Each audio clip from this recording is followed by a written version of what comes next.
I mean? You can put a label on a life, put a label on a lifestyle, you know? Put a label on how you wake up every morning and go to bed at night. Okay, video number 2, benefits of emotional eating. I am an emotional eater. Damn glad I am too, because I would be a wreck if I wasn't. We only make our choices from an emotional standpoint and then use logic to justify and figure out how we're going to do that. The thing is, I'm a positive emotional eater. The first thing that positive emotional eating is about is, number 1, no guilt or anxiety over this sort of thing. One of the reasons why we have negative emotional eating is because there's so much stuff out there telling you what you should and shouldn't be eating, or how you should be eating, and how you've got lack of self-control if you don't eat their way and stick to their diet rules and eating right and everything like that.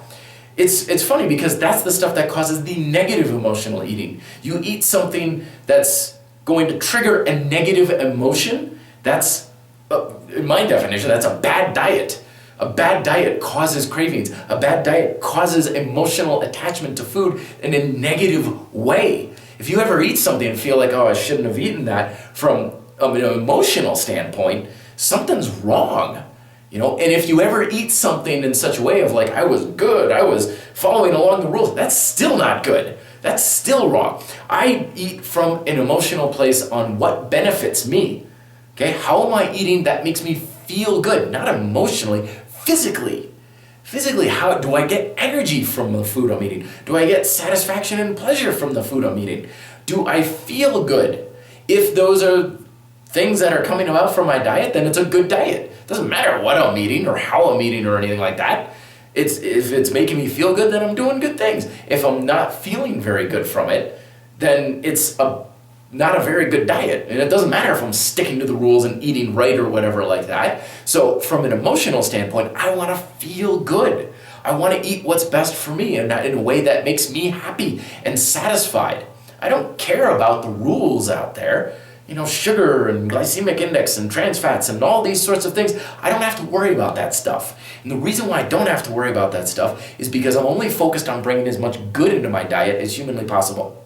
I'm only focused on feeling good and eating good and tasting good and being satisfied and stuff. And I find that whenever you bring as much good into your diet or your exercise program, all the bad stuff just gets pushed out. It's like this frame here. You know, there's only so much I can put into here, and if I'm going to bring more in, something's got to get out. Same thing with your diet. Bring in the good stuff, the bad stuff will take care of itself. You don't have to worry about it. That's why I'm always saying I never worry about gaining weight or all of those bad things, because I don't have to fight against them. I'm too much of the good stuff coming in because I'm making the emotional choices of I want to feel good physically, not just emotionally, but I want to be happy with what I'm eating. If I'm not doing that, it's a negative emotional eating pattern. That's never going to lead down a good path. Thoughts down below. Till then, be fit, live free.